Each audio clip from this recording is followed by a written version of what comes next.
You're listening to the Cyberwire Network, powered by N2K.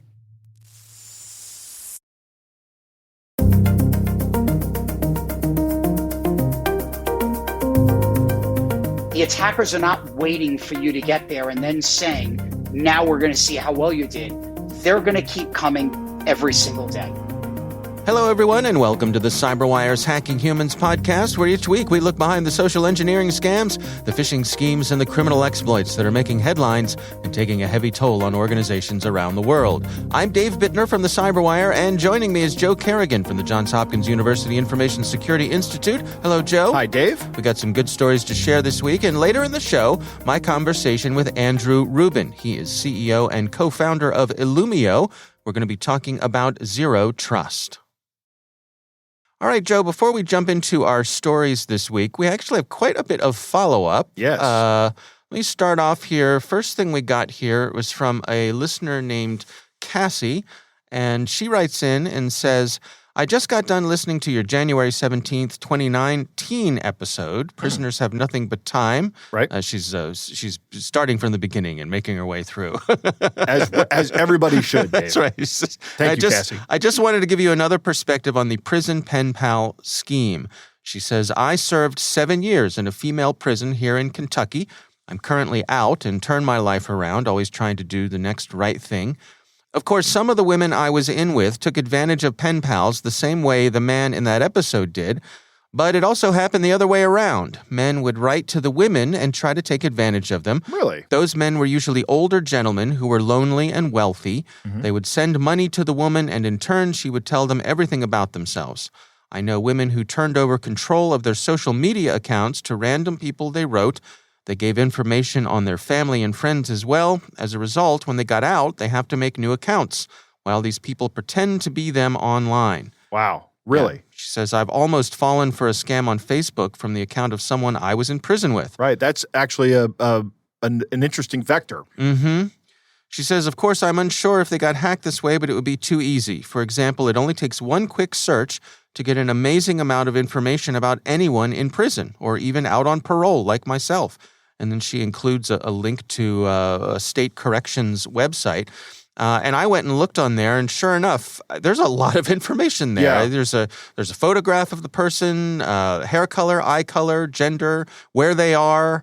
It's basically, a social engineering catalog of information. Right, yeah. She said, Cassie goes on to write, she says, I basically just say this because it proves what you say about scammers not really caring about who you are when they find out all your info because it can be used to further any other plans of theirs. Like that scam I came very close to falling for. Exactly. I also want to tell you, and Joe, that since I started listening to your podcast, I've now randomized all of my passwords. Very good. Got a password manager. Excellent. And I don't click on email links. That's even better. Just thank you very much for the show.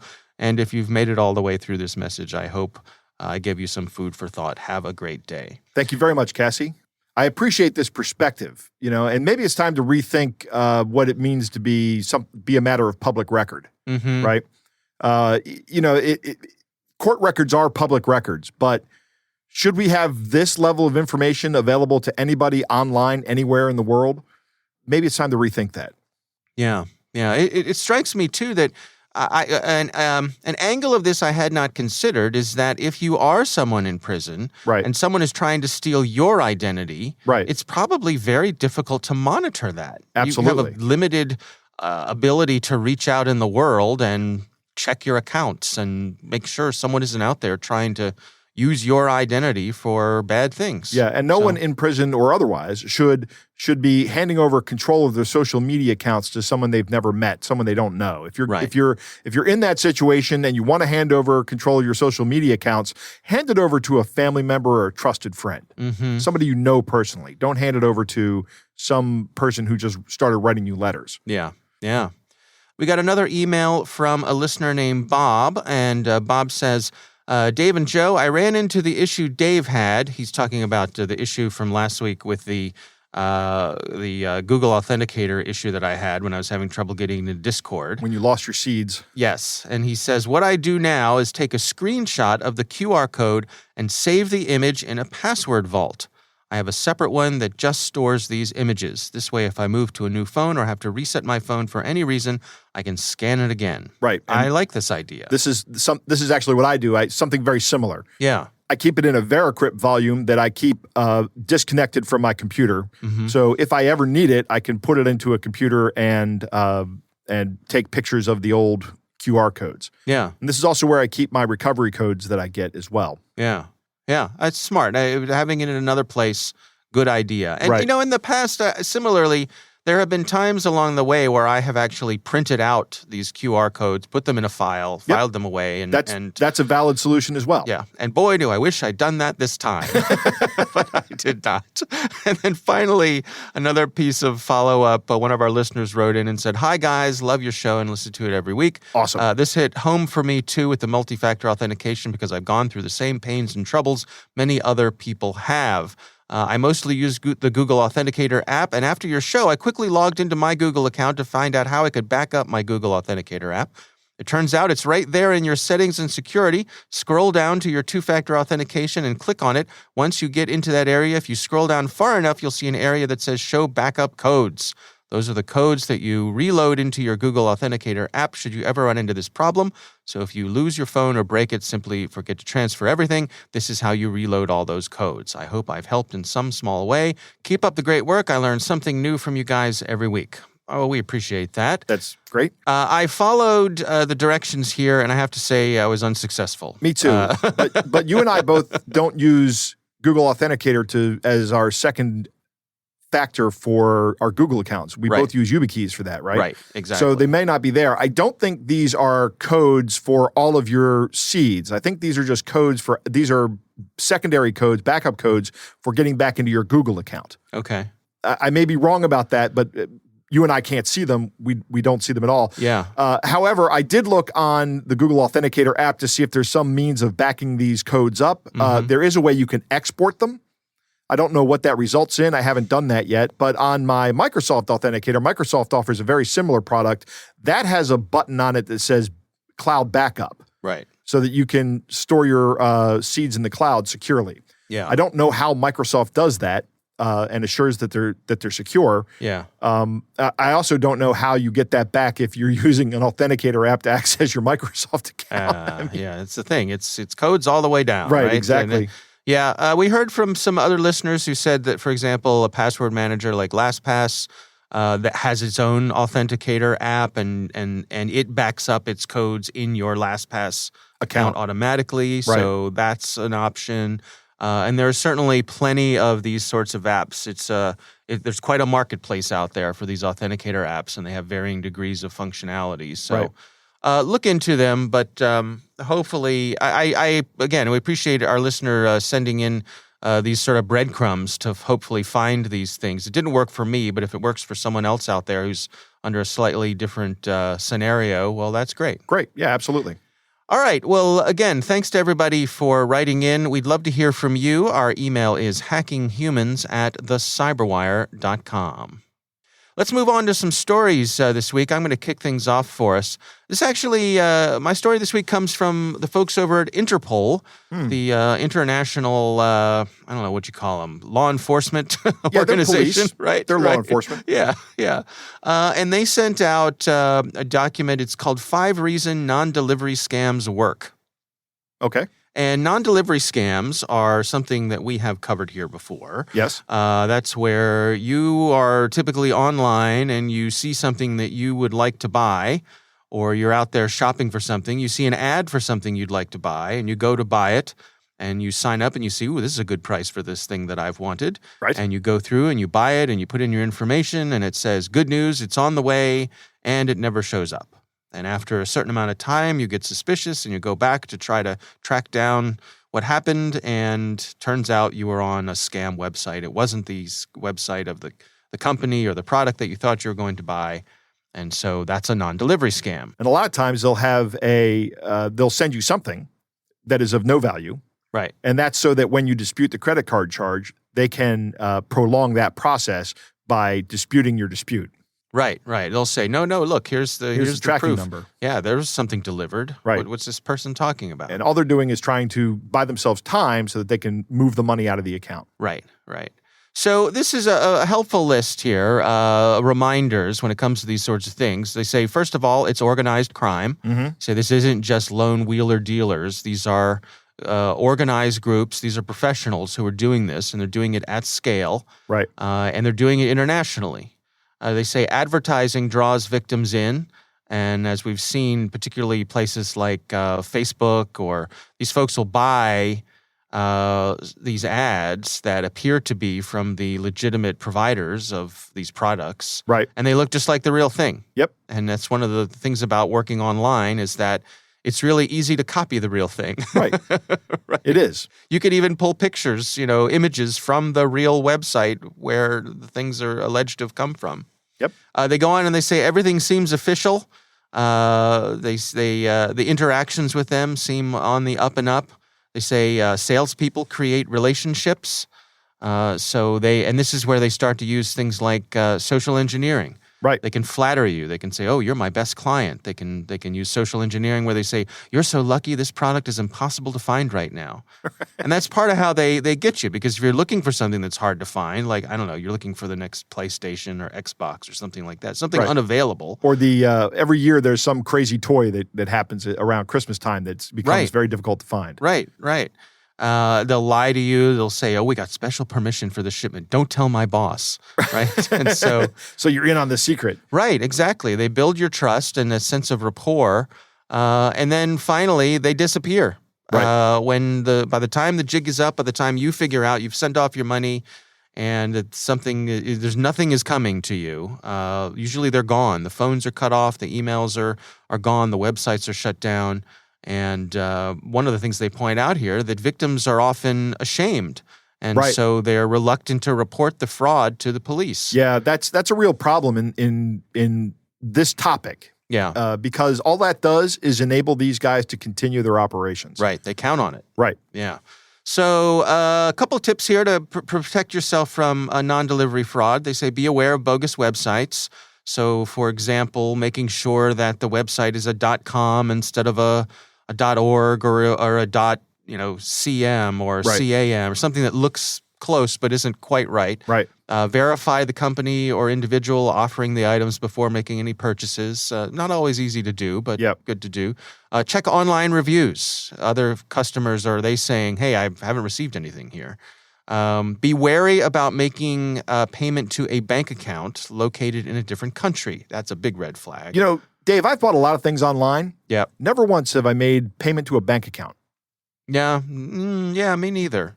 I've certainly purchased things where it's sort of drop shipped from China. Right. And it comes over like literally on a slow boat. Yes. Takes its time getting here. Yeah. And then the other funny thing about that I've noticed is that very often what the description on the package for customs has nothing to do with what's actually in the box. So that's a thing. That's a completely different topic for a completely different kind of show. Right. And then finally, they say keep your radar on high alert, especially if you're asked to pay unplanned fees. So good advice here. I think some general stuff, some good reminders, and interesting that this is active enough that the folks at Interpol decided it was time to put this communique out and help spread the word about it. All right, well, that is my story this week. Joe, what do you have for us? Dave, you're familiar with the term catfishing. I am. Right? This is where you, or somebody, not you, Dave, you would never do this, right? No, only to you as a practical joke, maybe. Yes. This is where somebody sets up a social media presence of some kind. It can be across multiple platforms.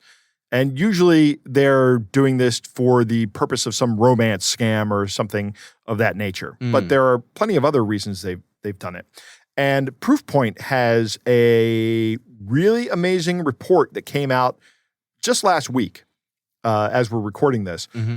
And it is about an APT called TA456 or Imperial Kitten. Okay. So, since it has kitten on the end of it, that's something to do with Iran. Yeah, and APT is Advanced Persistent Threat. Correct. That's how we describe nation-state actors, right? Or their nation-state actors are very sophisticated criminal organizations. Right. They created a profile for a person called Marcy Flores, and guess what Marcy's job is? Cybersecurity professional? No, she is an aerobics instructor. Oh, now. Dave, have you ever met an unattractive aerobics instructor?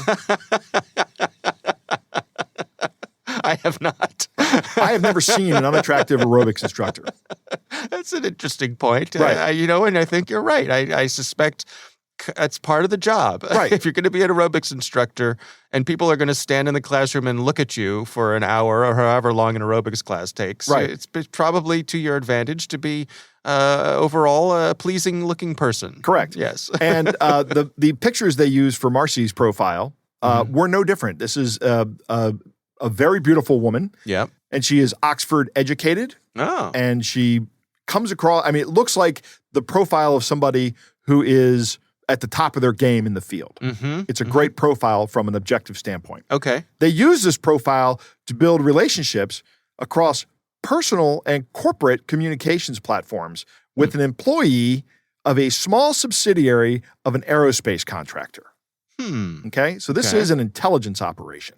And the earliest publicly available Facebook profile photo of this person was uploaded in May of 2018. Okay. So that's when they create the profile. Right. Or that's when they upload a photo to the profile. We actually don't know when they created the profile. Mm-hmm. In 2019, a year later, that's when they friend the target of this operation. Okay. Okay. So that's a year later, they send the friend request.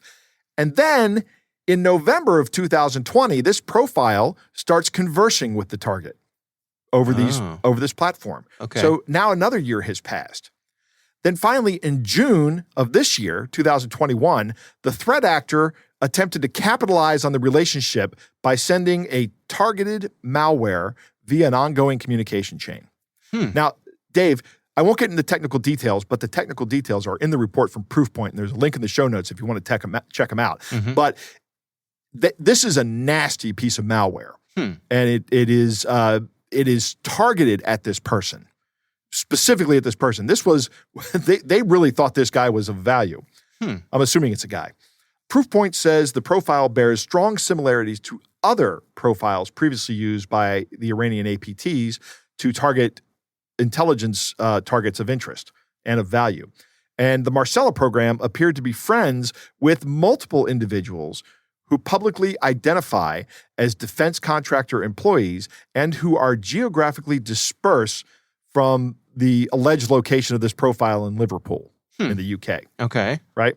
And now in July of 2021, Facebook announced that they had disrupted a network of Facebook and Instagram personas, including this one, that they attributed to an Iranian-aligned attacker or actor. And they shut down the account. So Marcella's account's gone. You can't see it anymore. Okay. But it occurred to me, this is a lot of effort to go through to target one person. Mm-hmm. You look at this, it goes back to 2018 when they created this profile and started populating it. Right. And they didn't try to send the malicious attachment until 3 years later. Wow. Yeah. Espionage is a long game, I suppose. It is a long game, yeah. When you're dealing with a threat actor like this, you have to expect the long game. Mm-hmm. Here's an observation I have on this. It's really difficult to avoid being targeted this way because if you're on LinkedIn and on Facebook, right, and I go and do a search on LinkedIn for people that work at a defense contractor, there's a picture of you there, right? Right. Chances are there's a picture of you on your Facebook profile as well. So I can reach out to you on your Facebook profile and try to befriend you on your Facebook profile, never even using your LinkedIn. And LinkedIn is where and I've said this before, LinkedIn is a fantastic open source intelligence tool. Right.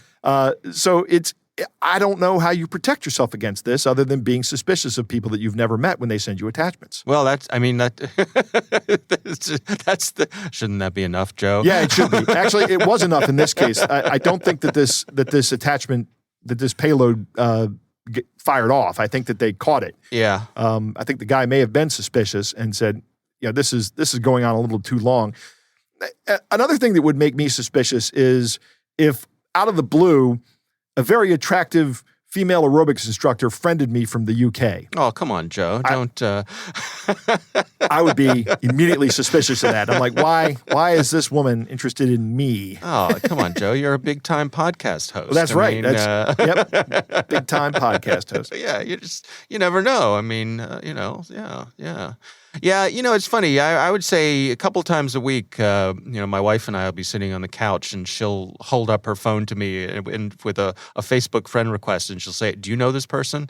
And I'll look at it and I'll go, "Nope." She's like, "All right." And that's it. Like that's the end of it, right? Right, that's the end of it. But I think it's an interesting additional avenue for folks to get in, which is that if you're trying to come at someone who's part of a couple, right, a married couple, for example, and you can befriend the spouse, and the spouse is not the target, but befriend the spouse, and then, for example, if they go to friend me, and I look and they say, "Oh, well, this person's friends with my spouse. I guess we know who that person is. I'll say yes, and then we'll swing back around and check later, right?" So, I mean, that's a common espionage technique as well. Yes, to become friends with the friends or the loved ones or whatever.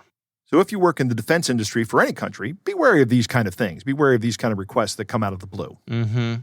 I wonder if Marcela Flores was specifically created just for this one person, or was she playing the field with the defense contractors? No, she did have multiple defense contractor contacts before her account was taken down. So yes, she was definitely playing the field. Right. She had a type. Right. Yeah.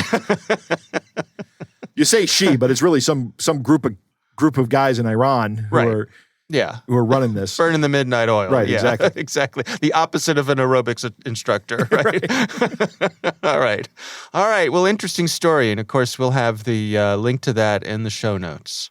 All right, Joe, it is time to move on to our catch of the day.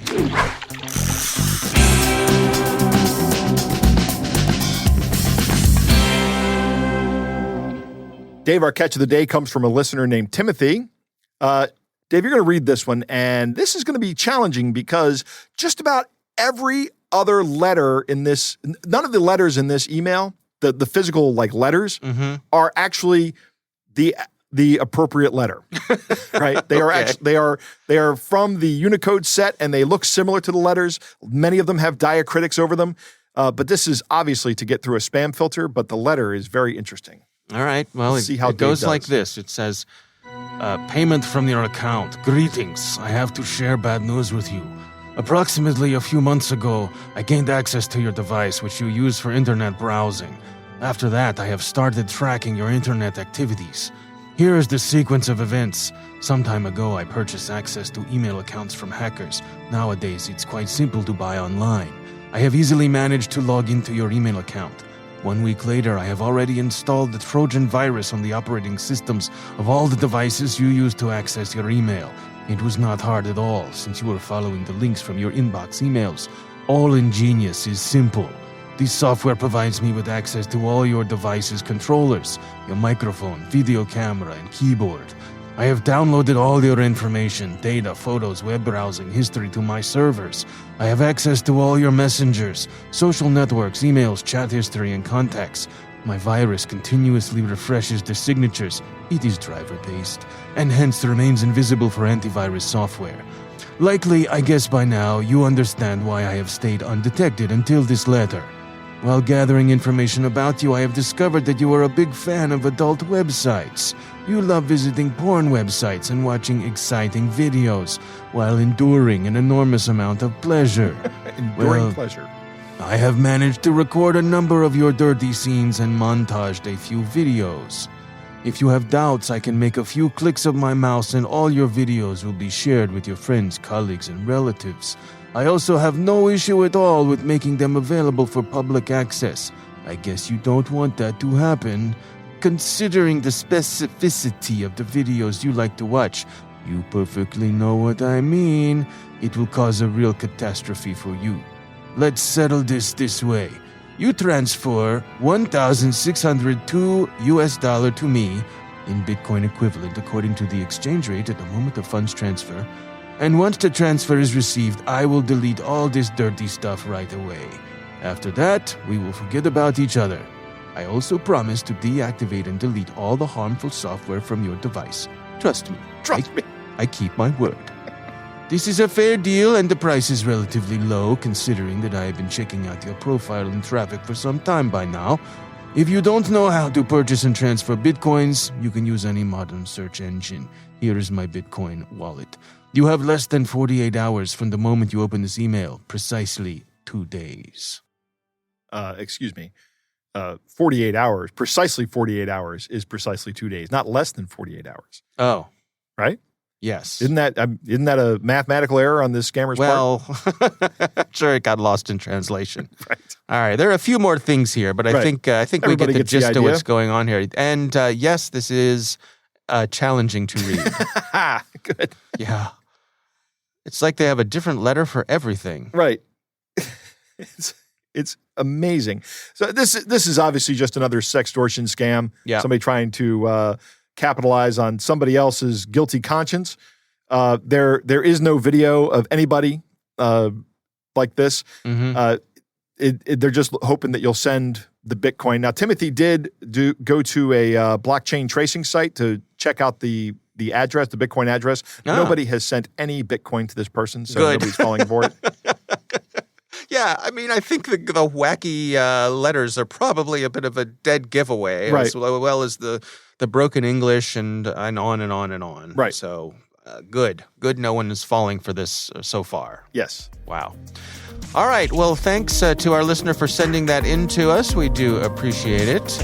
We would love to hear from you. You can send us your catch of the day to hackinghumans@thecyberwire.com.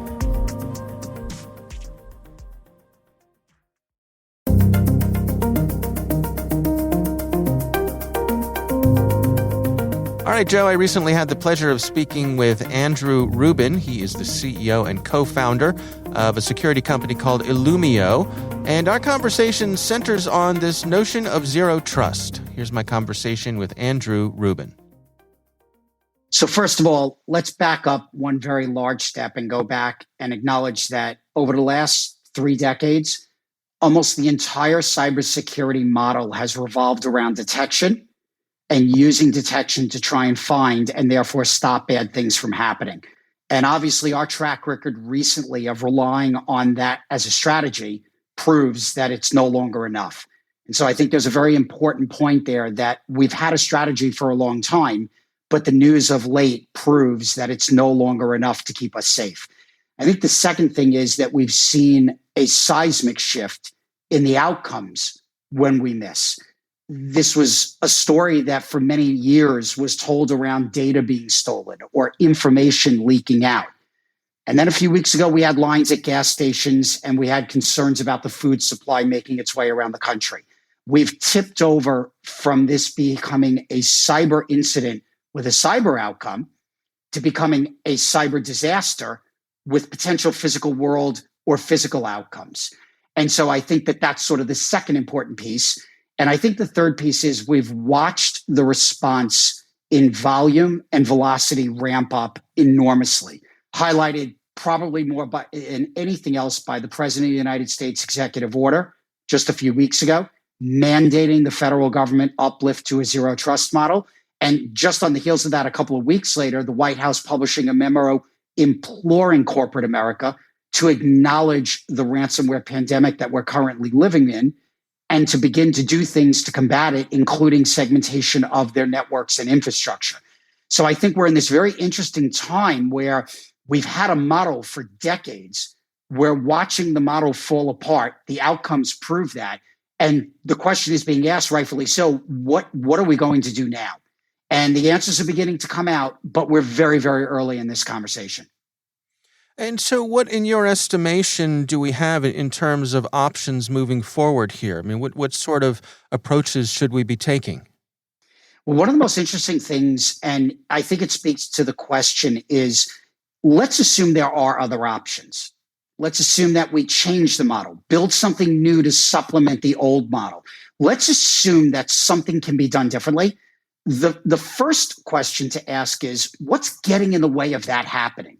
We're not waiting for yet another breach. We've had enough of them. We're not waiting for the outcomes to get worse. Most people agree that we're already tipping between terrible and catastrophic. So the question is, why not faster? Why not now?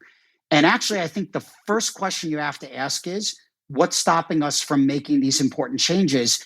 And I actually think that the hardest thing is changing our mindset.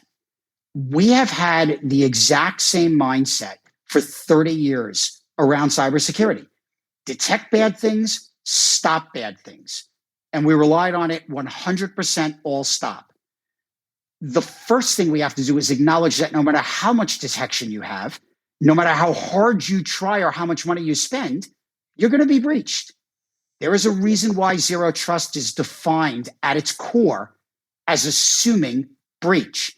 Not because people are fatalistic or they're pessimistic about the outcomes, they're realistic about the outcomes. The attackers have the largest attack surface in the history of humankind in cyberspace. They have the fastest ability to go after that attack surface. And as a result of that, I think that when we accept that breach is now part of life, by starting with that acknowledgement, we can then ask the question, what can we do differently? And I do think the answer to that question is becoming, by standard practice, adopting a zero trust mindset. And then the next question after that has to be, now, what do I do about that? What security control do I put in place? What product do I buy? What vendors do I align with?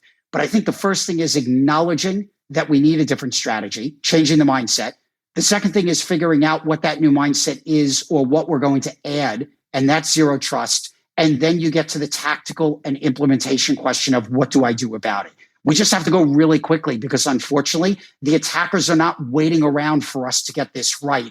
They are making us think about this and push harder and go faster. And if we don't, they're going to keep winning and they're going to win more often.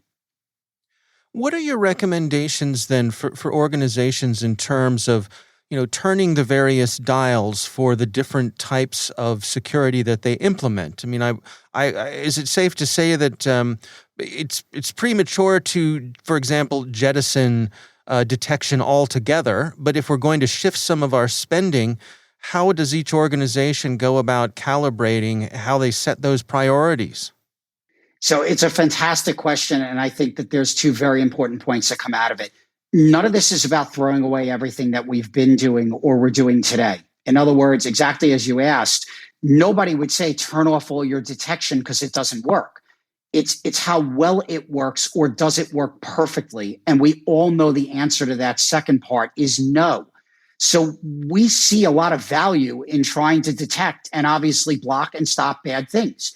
But even if you're right 99.99999% of the time, unfortunately, that is not perfect. And when you miss, the immediate question you should be asking is, now that I've missed, is this an incident or is it going to be a catastrophic breach?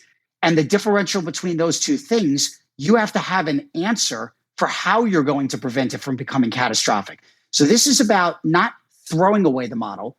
It's about adding to the model. It's about recognizing there is a new problem to solve. And so I'll tell you the two things that I honestly believe are coming out of all this conversation that we're having right now. Number one, there is a real acknowledgement that our existing model alone is not enough. I think that's an incredibly healthy thing. The outcomes are happening more often, meaning the breaches. They seem to be getting worse, and they're happening to more and more organizations every day. That should be enough evidence that we need to be asking the question quickly, what else do we need to be doing? But that leads to the second part, which is there's an old expression about the enemy of a good plan is a perfect plan. Acting now and moving us into a zero trust position, even if it's not all the way there, is better than spending the next 3 years debating about what the perfect zero trust model might be. And one of the things that we're finding in conversations with all of our prospects and all of our customers is that segmentation in of itself is not zero trust. You don't just segment your network and automatically become zero trust, but it is a core pillar and a foundational element of a zero trust strategy. And so for our customers, we talk to them aggressively about make progress, go quickly, take some of the easy things and segment them right now. In other words, do something today to reduce your risk tomorrow.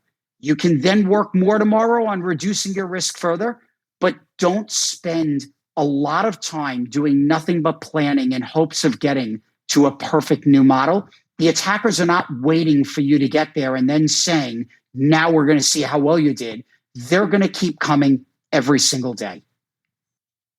I'm curious if you have insights on what an effective approach is in terms of reaching out to folks to try to convince them to adjust their mindset. You know, there's that joke about how, you know, nobody likes change. I mean, is there a way to come at this, a diplomatic process that doesn't lead to people just sort of throwing up walls, you know, and saying, hold on there, you know, you're going too fast for me here? I think it's a critically important question because you're actually highlighting something that in cyber, certainly, but I think it's true across many facets of change. We traditionally don't embrace change as people. And especially if we have an operating model that we're comfortable in and that we've been using for a long time, it's even harder to think about doing it differently. I think some of the forcing functions are when you have these catastrophic breaches and you read about them, or, you know, unfortunately, sometimes they happen to you or your organization. That obviously forces you out of your comfort zone.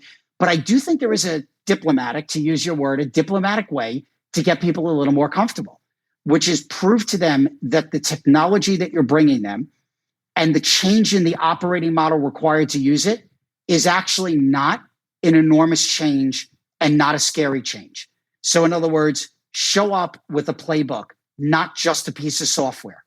Explain how that playbook could be used to segment in a day or an hour or a week and not require a 3-year project to get to the first outcome. And so one of the things that we focus on very heavily at Illumio is working with our customers to say, there may be a longer horizon on your zero trust journey, but we want you to immediately start reducing risk with quick and easy wins in segmentation that could be delivered in hours or days or weeks to prove 2 things. 1, risk really can be reduced quickly and easily. And 2, that you can do it and use that as a way to build confidence to continue further down the journey. And I think that the word diplomatic, as you used in your question, is exactly right. You can't just walk in and say, this is broken and we need you to rethink everything and we need you to do it in one day. It's difficult enough to do this work even when you're committed to it. So when you make somebody very scared or very uncomfortable of making this change, it gets even harder. We want to make it easy and comfortable. We want to give you quick wins quickly so that you actually build confidence that, yes, this is the first time in decades I'm changing my security model. But number 1, I have to do it. Number 2, the attackers are not waiting around for me to do it. And number 3, it's possible. And it's actually not even not scary. It's actually doable, and it's doable comfortably.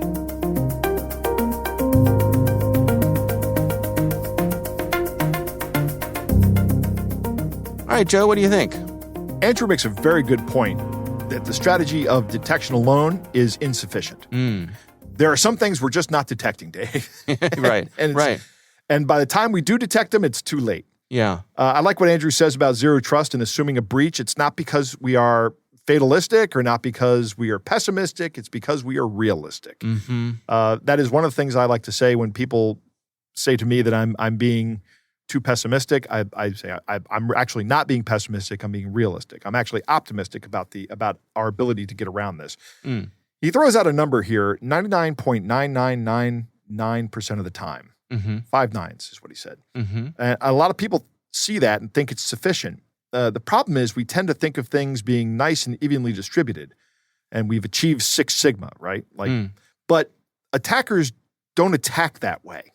They don't think this way, and they are not Gaussian in their nature. In other words, their distribution isn't normal. Right. It's not evenly spread out. Exactly. It's all going out towards one end. And if there is a way, they're going to find it at some point, even if it takes them 10 million attempts, right? Which is what this number represents, 1 out of 10 million. Right. And a single attacker can quickly rack up 10 million attempts. Yeah. It doesn't take with long. Automation. Right. These computers are darn fast, Joe. Yeah, they are. And they're patient. and they are patient. Yeah, they do exactly what you tell them. Right.